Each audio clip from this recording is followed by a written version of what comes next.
arribat al moment en què la gent s'adona compte o s'adona compte en un moment com el que visquem ara, no? És a dir, que en el model de desenvolupament que s'ha replicat d'una forma estandarditzada, diguem que ahir n'hi ha alguns que guanyen o perden i habitualment quasi sempre són els mateixos els que guanyen o perden. La conservación de las zonas húmedas en la Comunidad Valenciana depende mucho de dos factores, ¿no? Uno de ellos es la preservación de la urbanización y otro es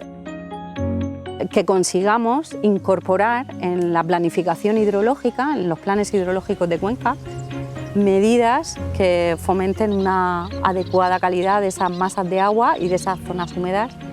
que además la propia Directiva Marco del Agua Europea nos dice que las tenemos que proteger. Tenemos un déficit de cultura territorial importante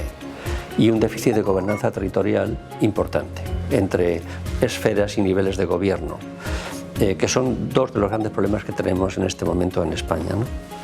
Y cuando pones el foco en territorios como el valenciano, tú te das cuenta que cuando hay, por ejemplo, en la época de la burbuja inmobiliaria, hay una gran presión sobre el territorio, los mecanismos de control o son inexistentes o fallan.